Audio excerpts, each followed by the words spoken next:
Let's face it, the UK is getting more expensive to live in, but it's still the UK. Perhaps you've always wanted to live in the UK, or the course you want to study has the best programs in the UK, or you've gotten a job in the UK from a company that wants to sponsor your visa. You obviously want to move, right? But back to the fact that living in the UK is getting a lot more expensive. So you have two options. Either you pay higher costs while remaining at the same salary, thereby saving less, or you find a side hustle to make money on the side, thereby saving more. So what's it gonna be? Now, if you're still with me, it's obvious that you want to make more money through side hustles. Well, good for you. You might be surprised to know that people who are millionaires, or at least who are on the way to becoming millionaires, usually have side hustles going for them. And they usually have about 4 or 5, some of them active, some of them passive. But the challenge comes when you want to make more money on the side in the UK when you are on a visa. Which visa you are on depends on what you can and can't do and whether you can take up a part-time job or a side hustle or not. So today we're talking about whether your visa allows side hustles or not, what side hustles you can consider, and how much you can expect to get paid, and how to sign up for these. If you're new to my channel, my name is Ashika, and on this channel we talk about moving to the UK, moving to Europe, and what your life is going to be like. So let's start off with basic wages in the UK. You have to be paid a minimum amount of wages in the UK per hour, depending on how old you are. You might have seen the rates earlier, but as of the autumn budget that was just announced, the rates have been changed. So these are the rates going ahead. Let's head over to gov.uk to check these figures. Earlier, the lowest you could be paid if you were 23 years was £9.5 per hour. Now you will have to be paid at least £10.42 an hour. And you can see the rates for other age groups too. It's £10.18 per hour if you're between 21 years and 22 years, and £7.49 per hour, and so forth. Now, this is irrespective of whether you're doing a full-time job or a part-time job, so bear that in mind. Alright, now let's talk about skilled worker visas and healthcare worker visas because they're the most common visas through which most working professionals move to the UK. On a skilled worker visa, you can do an additional work of up to 20 hours as long as you're still doing the job that you received a skilled worker visa for. You're legally allowed to do either. Work in the same occupation code at the same level as your main job.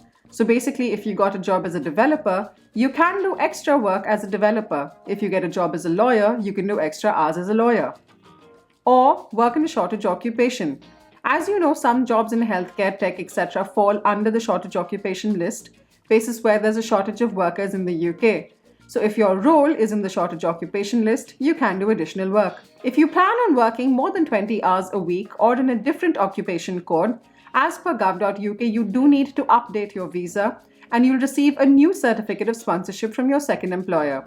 You also need to include a letter with your application stating that you want to change your current permission to stay. Now, the other work visas don't specifically mention if you can work or do a part-time job or a side hustle or not. So I'm going to assume you probably can't. But if you're really interested, you can definitely get in touch with the solicitor in the UK to just confirm whether you can or you can't. Now, if you're a student in the UK, you can work up to 20 hours a week during term time, and during vacation time, you can work, well, full time. Now, this is only in case your course is longer than 6 months. But here's the thing though, on a student visa, you can't be self-employed. That means you can't set up your own business, you can't be a freelancer, and you can't run your own consultancy. Now, the reason why I bring this up is because if you do anything outside these lines, well, you could be fined or arrested or both. So it's better for you to be aware. Now, that being said, let's now discuss a bunch of side hustles that you can consider, and all of these side hustles may not be available to all visa options. So basis the visa restrictions that I just mentioned to you, you should bear in mind whether you will be able to do this or not. Now, the first option is to be a dog sitter or a dog walker. Don't laugh, don't pass it off, don't skip, trust me. Where I live, I would honestly say 1 in 4 families has either 1 or 2 dogs. So you can see there's a very big market. And here's the thing, if you own a dog, the dog needs to be walked. And if you go on holidays, the dog needs a sitter if you're not taking the dog along with you, or it needs a boarding place. Now, I say this from experience because the last time we wanted to take a long holiday, I checked 3 months in advance, and every single dog boarding place which was close to our house was completely packed 3 months in advance. And the only other option we had to consider was either dog sitters or individuals who were willing to board dogs, which basically means that if you are a sitter or if you are willing to board dogs, you are looking at making a ton of money. So dog sitters take approximately $40 per day per dog.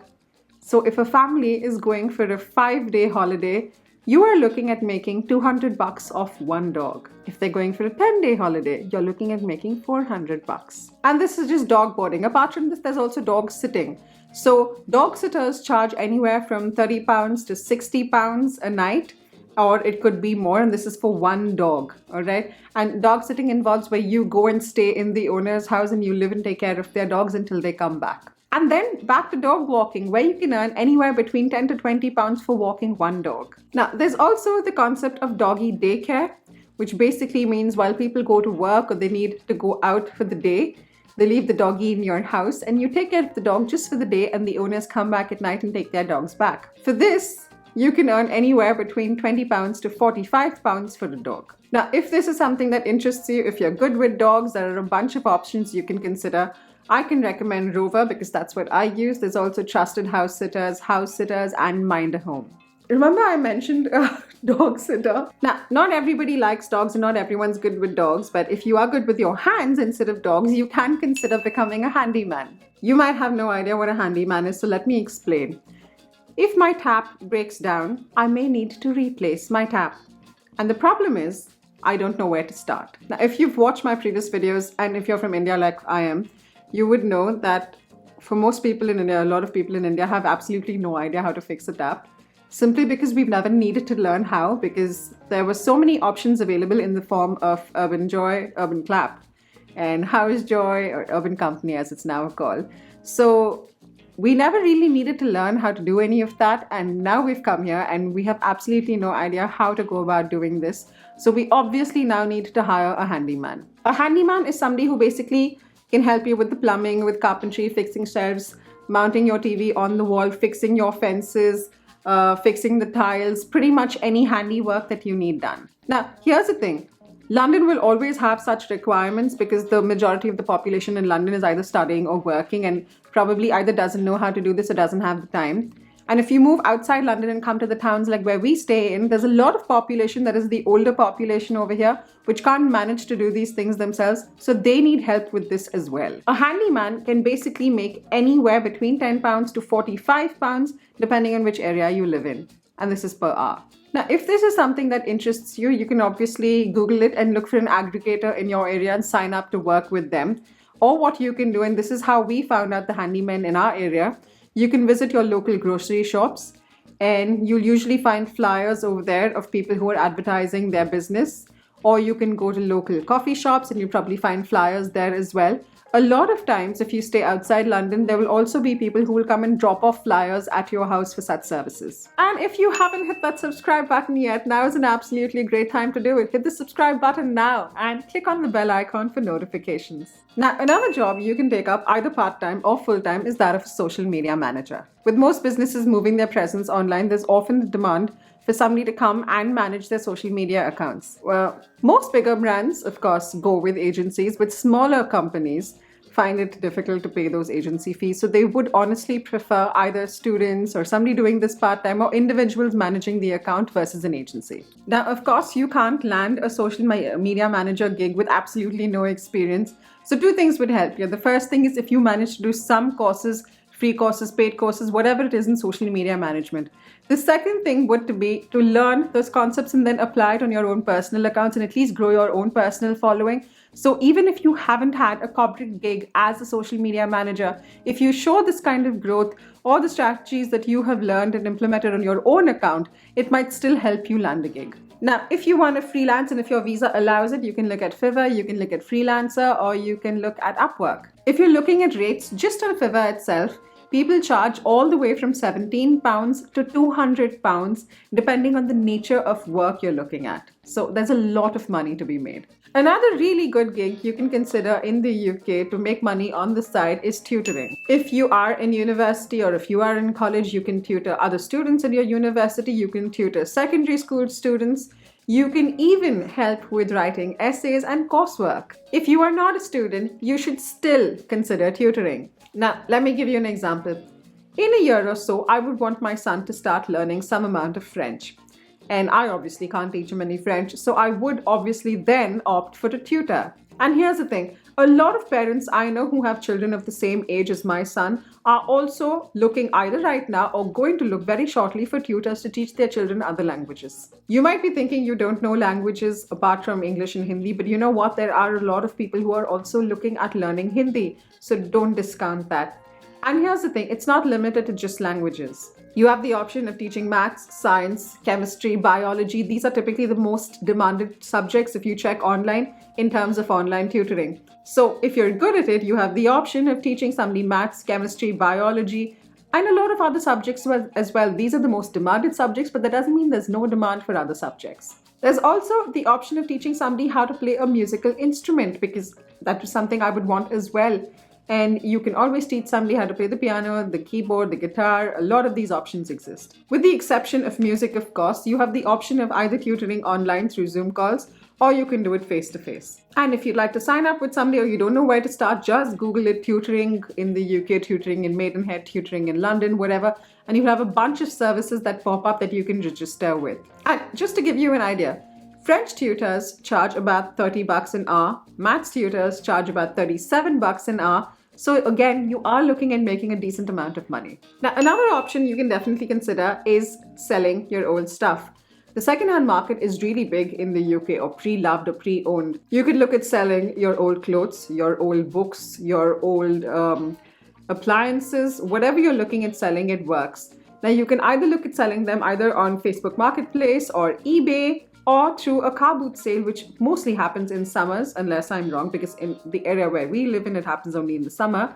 But people come to this whole open ground and quite typically sell things out of their car boots. So that's something you should definitely consider as well. Not only does it help you make extra cash on the side, but it also helps you get rid of stuff you don't want. Now, the next thing is deliveries.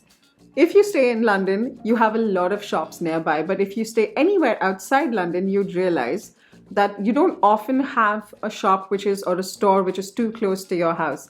You do have supermarkets like Tesco's, and they usually deliver the next day, unless you opt for like a Tesco Whoosh, which is the equivalent of Swiggy Genie? No, whatever, whichever comes and drops off groceries instantly. And these Tesco deliveries are often delivered by people who were passing by, who've signed up for the service, had some work on the way and just decided to drop off these groceries. Brilliant. When it comes to delivering groceries, there are options like Deliveroo, Get It, and a lot of other options. If you work with Deliveroo, you look at making, for about 5 deliveries in an hour, anywhere between 15 to 22.5. If you are working with Get It, you'll look at approximately making about 10.65 an hour. Now, apart from delivering groceries, you can also look at delivering couriers. So unlike in India, where if Myntra wants to deliver a courier, it has its own delivery channel. In the UK, they usually sign up with separate companies. Like Every, for instance, is one of those companies. And Every is using regular people like you and me to deliver couriers. It's not really a professional network. It's just a bunch of people who sign up for the service to deliver these couriers. Debenhams uses a service through which a lovely 60-year-old woman usually comes and delivers my courier. And it's an absolute joy to meet her each time she comes here. And every time my next couriers come, it's another lady who I'm very familiar with because she's always the one to come drop it off. She'll come in her car, drop it off, wave and leave. So it's very normal people. They're not delivery agents. They're actually people who probably live close by and who opted for this just as a side way of making some more money. Now, Every pays you approximately 10 to 15 pounds an hour while delivering these groceries. If you work with Every, you can look at making approximately 10 to 15 pounds an hour. Now, what if you don't have anything to sell and you're not very good with social media and you're not a very good handy person and you don't know how to teach anybody maths or science, just like I can't teach anyone anything, but you can cook. So if you're from India, the concept of a cook coming over at home and cooking once or twice a day is extremely common, especially from a big city. So almost everybody I knew in Bangalore had a cook that came home and made breakfast and lunch and then came and made dinner again, or made all the 3 of them at one shot in the morning or the evening. But when we moved to the UK and we started asking around about that concept, everyone was really surprised and they're like, what? So we thought, okay, maybe the concept doesn't exist in the UK. But then when we asked our friends in London, they have managed to find cooks. And one of them has a cook that comes 3 times a week. One of them has a cook that comes every day. and they all manage. Now, unfortunately, we can't seem to find any cooks in Maidenhead, and that means I have to sit and cook every day, which is something I absolutely detest. Now, I am willing to pay for a cook, but there's no cook in Maidenhead. And I am 100% sure there are more people like me who work and who go to London or go to Reading, wherever, and then they come back home tired and they don't want to cook. But there are no cooks.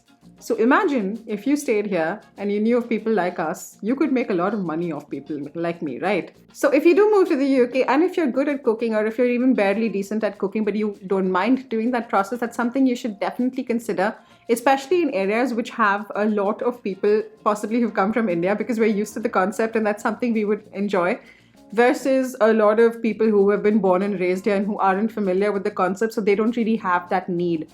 But for anyone who's coming from outside and who's already used to this kind of life, it's an absolutely great option. And in both of the cases, of the people who I told you who were in London who managed to find cooks, both of their cooks are Indians. And if you do know somebody who does live close to Maidenhead or, well, in Maidenhead and likes cooking, please bata dijiye mujhe. I will be very happy.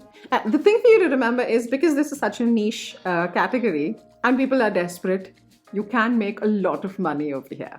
Now, most of the jobs that I just discussed now are not corporate gigs, but if you are looking at a side hustle or a part-time job that is a corporate gig, the only place I would suggest you go to is LinkedIn and Indeed, and you should find most of your options there. All you have to do is type out part-time in whatever role you're looking at and put London or anywhere in the UK, and you should get a bunch of options. So consider doing that as well, especially if you belong to the skilled worker route where you have to do jobs within your own occupation code. All right. Now, this isn't all. There are a bunch of careers I covered the last time as well, and I'm not going to talk about them again. So if you are interested, all you need to do is click this to find out more.